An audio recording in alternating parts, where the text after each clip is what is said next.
I'm Algenon Cash, and you're locked in. Welcome back. Every week, I curate a conversation so that you can learn more about what's happening in your backyard, what's happening within business, the economy, public policy, and of course, generally the community.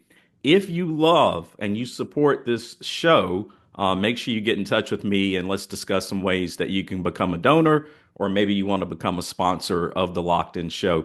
I enjoy producing this free content, but free content is not free, and certainly would love to have you support what we're doing here. Today, I'm having a conversation with Dr. Tim Bertram, who is actually the new Chief Ecosystem Officer at the Winston-Salem Institute for Regenerative Medicine. He was also the founder and CEO of ProKidney, and he is someone that is trying to lead the future of life sciences, not only here in the state of North Carolina, but of course here in Winston-Salem. Dr. Bertram, thank you for locking in with me. How are you? I'm very good, thank you, Algenon. Pleasure to be with you. Thank you for inviting me. Now, you've got some big titles, so let's start there. Did I get them correct? Yes, and by the way, it's Tim Works, and let's not worry about titles. Let's just get things done. Awesome. I love it already. I love the conversation. That's what being locked in is all about, is just getting things done, locking in and focusing on what you have in front of you. Tim, let's start here because, I don't have too many conversations with people from the life science community. Your colleague, Karen Barnes, and I go way back to Venture 360. So we've been friends for a long time. And I recently had an opportunity to meet her for coffee. And she was just so excited. She's always excited. Doesn't matter what she's talking about, but she was just thrilled and excited about the new role that she has with Wake Forest Institute for Regenerative Medicine. And she talked very highly of you as well. And so I wanted to have this conversation because I think so many people in my audience and across Winston-Salem might be unaware of the work you all are doing. I think they certainly are unaware of the position that Winston-Salem has in the country related to some of this innovation. Full disclosure, because my audience knows this, I've been, somewhat critical of Winston-Salem lately, as it relates to our economy and some of the things that we're doing. So I'm excited to bring this conversation to my audience. I'm also excited to learn from you, Tim, as well. But let's start with ProKidney. Let's give a little historical context. Talk a little bit about ProKidney and sort of how you got to the place that you're currently in. Yeah, well, it's a bit of a journey. So first of all, you started this with talking about Karen Barnes. So I just wanted to get on record. I agree with your characterization of her, and we actually call her Maverick, Mav for short, because she doesn't slow down. So we're very excited to have Mav as part of our team as well. Yeah, I started ProKidney actually in 2019, but it sprang out of some original work that I had done as early as 2004. And it was basically working very closely at the time in 2004 with a company that Dr. Atala was associated with and had founded, and that was Tengion. That company ended up not being able to sustain its growth for a whole number of reasons. And out of it, what I did is I continued to build on the research that we had started looking at chronic kidney disease.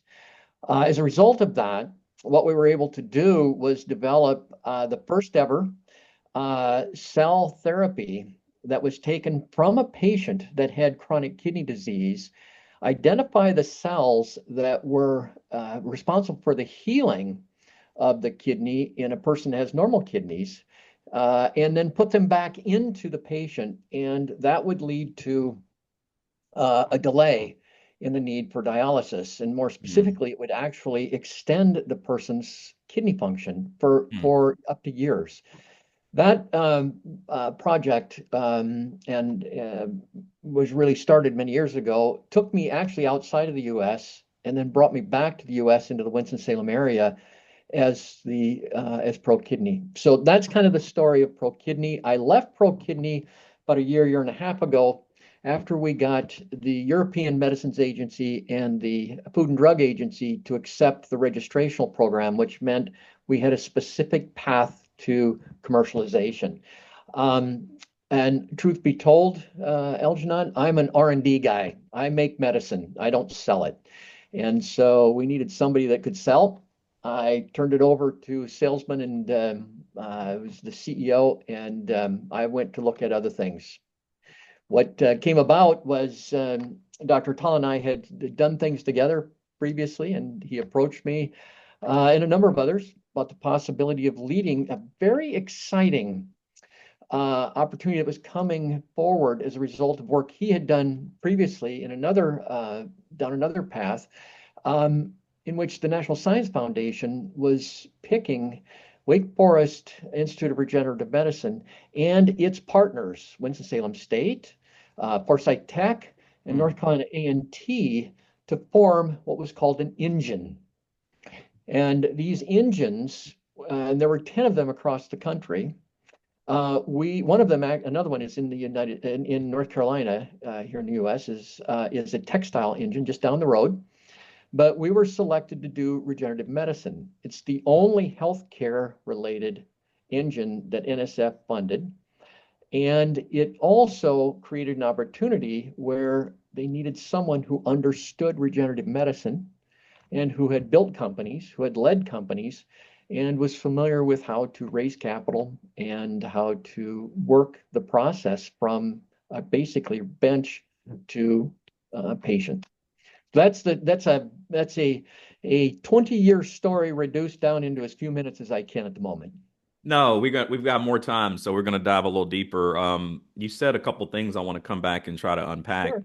One, I want to hit on Dr. Atala. I don't want to spend a lot of time there because I know in your world, everyone knows who Dr. Atala is. But outside of your world, a lot of people don't know who Dr. Atala is. They are not completely aware of some of the innovation and research and development that he's leading here at the Institute for Regenerative Medicine. Just real quickly, hit on some of the work that Dr. Atala is doing for someone that has never even heard the name. Yeah, sure. Well, Dr. Tala is actually quite impressive. He came down almost 20 plus years ago to Winston-Salem from the Boston area. What's interesting about his history is he was the first to make an engineered organ that was implanted into human beings, and they still walk around on the face of this earth with those implanted, regenerated organs. So Dr. Tala really led the scientific discipline of regenerative medicine. And for those that regenerative medicine maybe sounds like a complex word, you can think of it as you're hearing things about cell therapies Mm. coming forward, you're hearing things about gene therapies coming forward, and you're hearing things about tissue engineered or manufactured organs, tissues coming forward to treat chronic diseases. Dr. Tala was really at the foundation of that, and he brought that here and then has spent the past 2+ decades expanding and building the Wake Forest Institute of Regenerative Medicine, which currently has over 600 scientists working on different areas of regenerative medicine. Very exciting, very exciting. Wow. Wow. And all that's happening right here in Winston-Salem. And I think that's the news. That's the information we want to get out to the public is that, despite even some of the criticisms from people such as myself, there may be some really big things that are happening in the community that we're just unaware of. I know you talked a little bit about Winston-Salem being one of 10 cities across the country that's participating in this grant opportunity that you're leading. From your perspective, what are some of the biggest strengths? And then maybe what are some of the weaknesses of Winston-Salem when it comes to the current life science ecosystem? Yeah, very good question, Aljon. In fact, your criticisms can be leveraged here. And not because people haven't wanted to, but I think one of our strengths is that there was an investment, a focused investment made on regenerative medicine and Dr. Atala. The challenge that exists here is that with this now with the technology is that many times it takes decades to bring something from bench to bedside, and that's my story as I just outlined for you, showed that. So that's one of the things. Are there ways to accelerate this? Then that could be is a big question, and that's what the NSF program is trying to do. Another strength that, yeah, so that's strength and weakness. I'm trying to recognize this balance. Another strength that we have, which is really quite impressive, is the history of working in manufacturing in Hmm. this particular region, going all the way back to the agriculture, tobacco, to furniture, to banking, to airline. Choose your favorite. It amazes me how the so many things have come out of the Winston-Salem area centered around robust banking, innovation, entrepreneurship, and yet the criticism, they've left. So why haven't we been able to retain that those industries? So if you take, and I can give you others, but if you take those two pieces, what we center or crystallize on the NSF, its role and function is to accelerate technology development. So what we're utilizing here is a phenomenal work base that maybe can be retooled, retrained, reskilled, recertified from things that they were doing to now fit into the manufacturing of these technologies, these regenerative medicine technologies. Now, one thing that's extremely important, and this is where it gets exciting, and this is why I came. One of the biggest challenges for why these advanced therapies, which can completely address diseases that today we cannot address, but one of the things is why it's taking so long is that they're not able to be brought forward because manufacturing isn't understood. So just for a Hmm. moment, pause. Yeah, just for a moment, think about that. Manufacturing failures account for 80 to 85% of the failures that occur in this particular therapeutic area in regenerative medicine. What's also the additional 10% or so are accounted for cost of goods.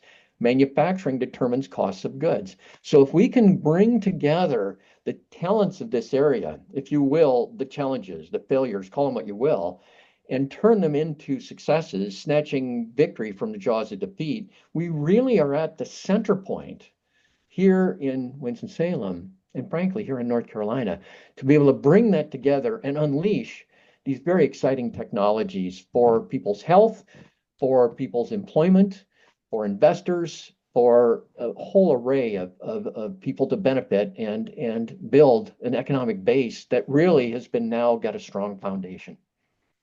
If you're just now locking into the conversation, I'm your host, Algenon Cash. You are locked in. The other voice that you hear with me today is Dr. Tim Bertram, who is the Chief Ecosystem Officer for the Wake Forest Institute for Regenerative Medicine. And we're having a conversation about the future of life sciences, not here, not just here in North Carolina, but specifically here in Winston-Salem.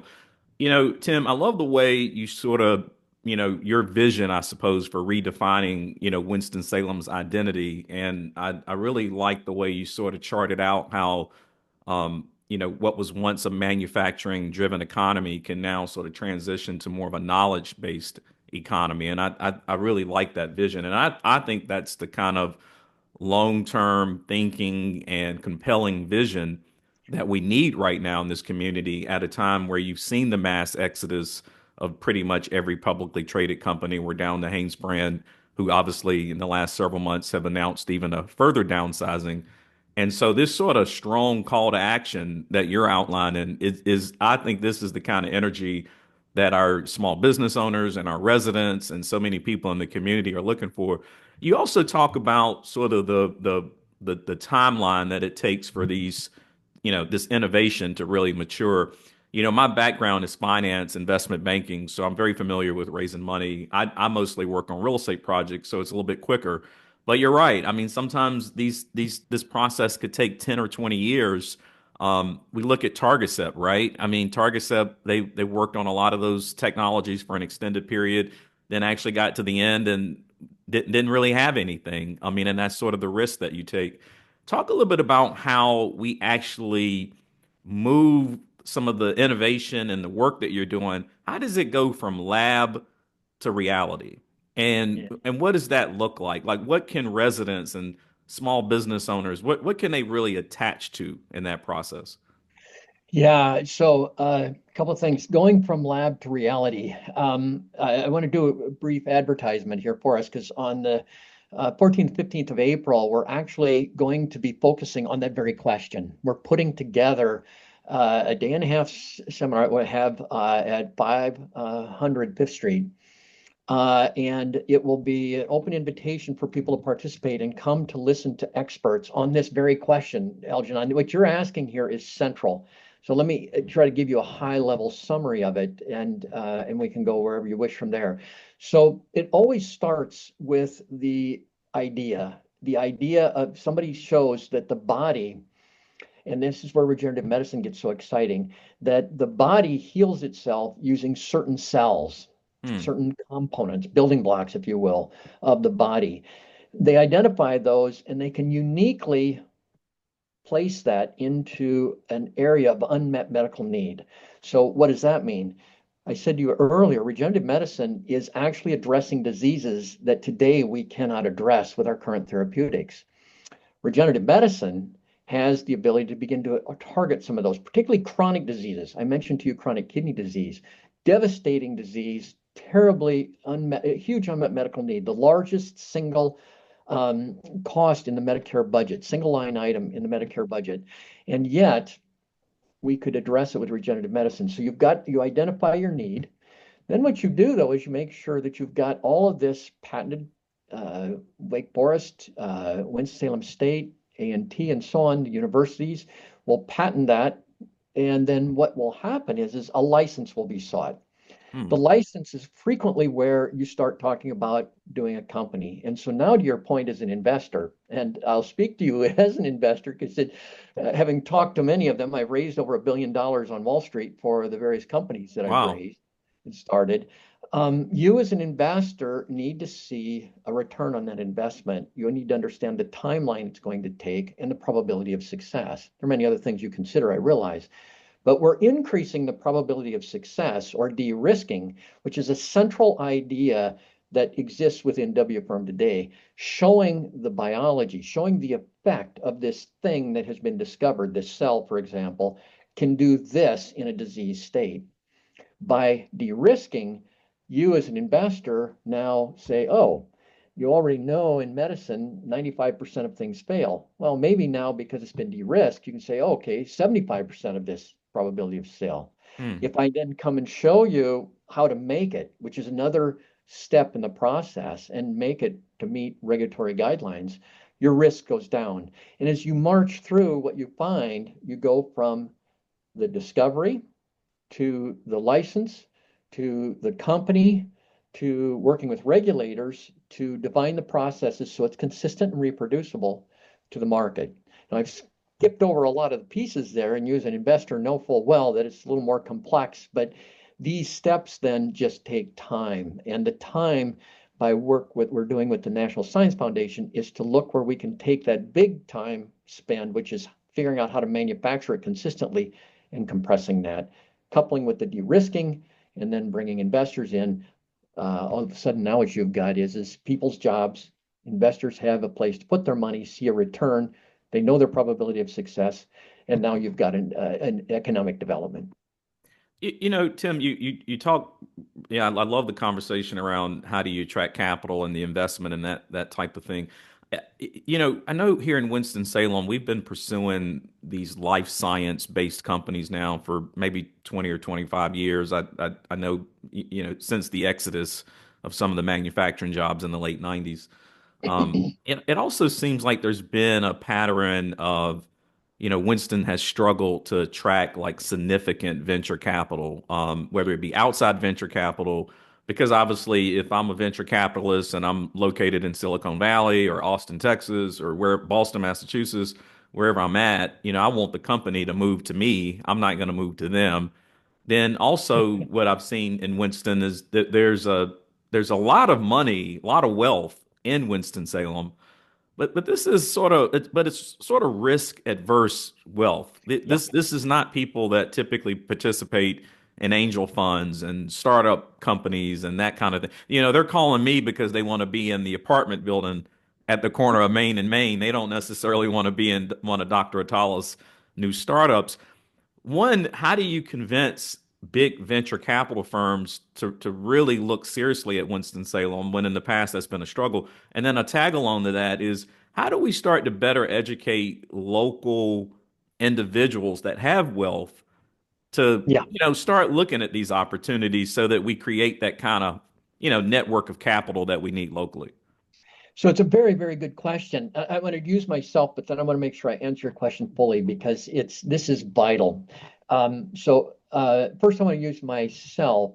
I was actually fortunate when I left or when the company Tenjon that I mentioned folded. Local investors, both in Winston as well as in Greensboro, came to my side and we raised several $1 millions. We were able to advance the company, and a year later, we gave those investors nearly a 12x return. So 12x return in 12 months. Now, how did we do that? We knew what we had was a technology that addressed an unmet medical need, that it could be manufactured. It had the ability to do something with huge change in someone's life. And when you come forward with that kind of understanding, now you can go to the investors that want to invest tens and hundreds of millions. And I think therein lies part of the problem. Locally, what I found is I could get several $1 millions because that's what was needed. But to put this all into position, to go from bench to commercial product, the average cost is well over $2 billion. Mm. And so what they have to look for is where are the exit strategies. So I think to your question, now I'm going to move out of my specific example, which I highlighted there, and I'm going to go to the general topic which you raised, which I think is really, really powerful. How do we get local people to benefit and how do they select that? I think that they come in several ways. One, we have to help the investors see and understand what the probabilities of success are. In making medicine, the probability of success is very low. So this de-risking point that I brought up is very important for them to understand what has been done to de-risk. The other thing that is very, very important is the amount of money needed at different stages in the life cycle. We don't have a lot of people in this area right now that have an idea of what it takes to make a company. Mm. One of the things I brought forward is as a challenge that I'm facing is not the brains to make the potential projects that could become products. What's missing is the executive teams, the people that understand, the CEOs, the CFOs, the chief legal officers that you need to run a healthcare company. I think as those people come forward locally, that will drive investment. So back to your question, that how do we spread that and get people to understand it? As we develop that, then all of a sudden what we'll have is really in the biotech healthcare space. I'm sure there's something like this in real estate. What you have is you have a technology that meets all of its criteria, and you have a management team that understands how to develop it. Now all of a sudden you're looking at a very high probability of success, which every investor wants. And then it just becomes a matter of understanding where your exit strategies are. And they're relatively well defined in the biotech space, but which I'm happy to discuss. But point is I think as the community grows with this understanding, what they'll see is that here's the time, here's my exit strategy, here's how I can do it. And I think more and more people will get involved. It's a comfort level. You know that as well as I. If an investor is uncomfortable, they're looking for reasons not to invest rather Well, than I, I reasons to I can invest. tell my audience that you probably won't get a 12x return in the apartment building at the corner of Main and Main. You'll get a decent return, but it won't be a 12x return. If you're just now joining the conversation, my name is Algenon Cash. I'm your host, and the other voice that you hear with me today is Dr. Tim Bertram, who is the Chief Ecosystem Officer at Wake Forest Institute for Regenerative Medicine. Tim, I'm getting close to running out of time. I love this conversation. I could go another hour with you. I know that my audience is learning because I'm learning as I listen to you. we've also had a history here in Winston-Salem, especially within some of the life science sector that we've been exploring, where sometimes these companies mature, they grow up a little bit, and then they hit the exit. I sort of call it the brain drain. We also see that happening quite. You talked a lot about some of the universities and the partnerships that you guys are currently working through. And we also see that happen with our universities. These students come from all around the world to go to school here in Winston-Salem. And once they finish at Wake Forest or Winston-Salem State or Salem or School of the Arts or UNCG, I mean, even to look at it regionally, not just Winston, they all leave. They all go, other places. And so it seems like we're just sort of leaking this intellectual talent. How do we address that? Spot on, and I really like how you said that, Algenon, because this is the thing. If we can create the companies, create the jobs, then what we do have is we have retention.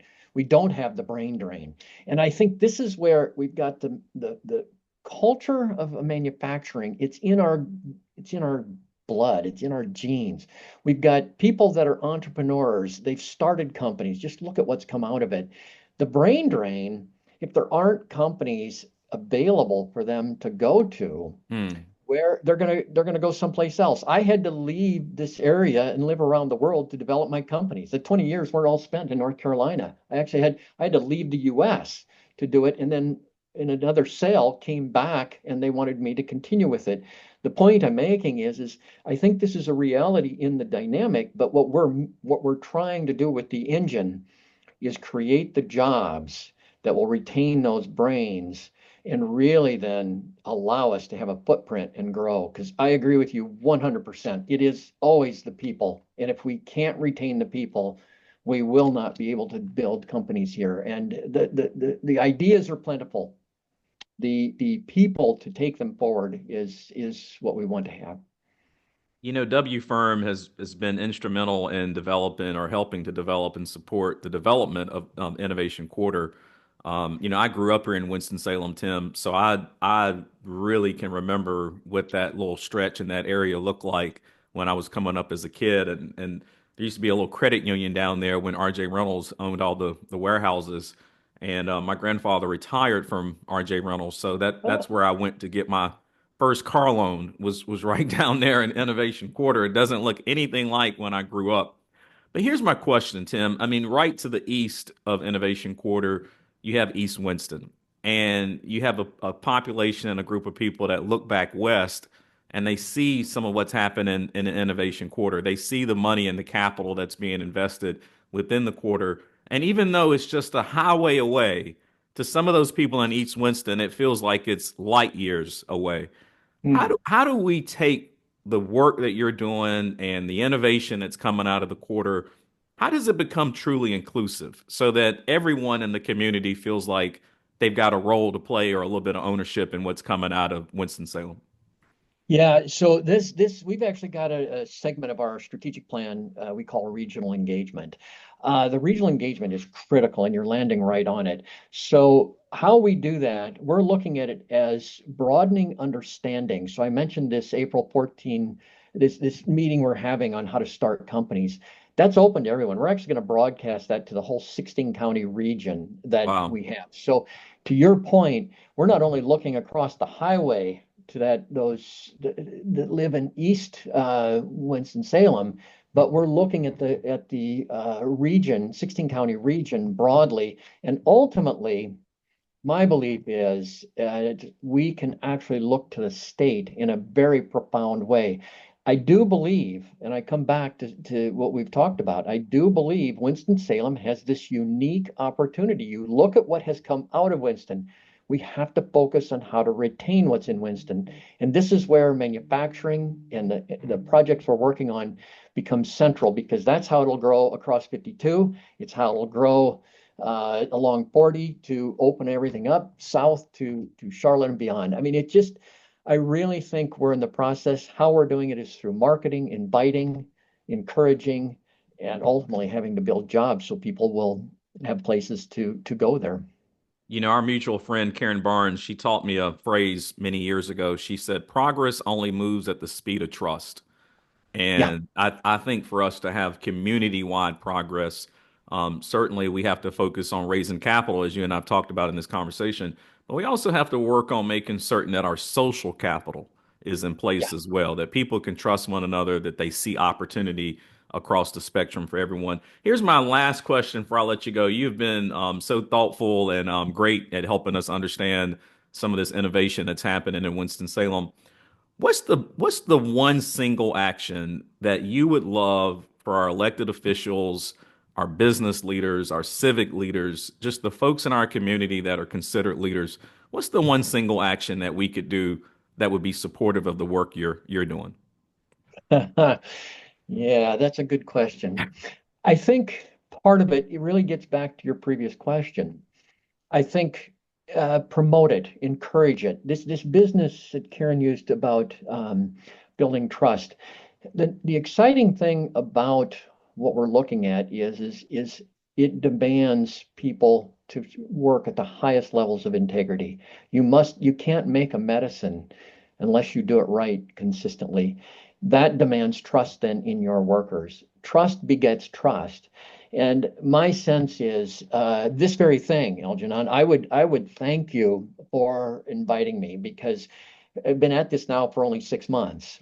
Mm. And what I can see is there just isn't the knowledge base. What you're doing here, and why I truly am honored to be able to come and speak with you and use this forum, is to encourage people to recognize what's here. Look at the job postings. We're doing something special with our job, trying to make sure the jobs that become available are out there, trying to promote the training, all of these different things that build the very blocks, if you will, for a foundation. You need bricks and mortar to build a house or an apartment building. You're sure going to need people to understand how to build medicine, and that, as I think you're taking the way. We're starting. Let's see how far we can take it.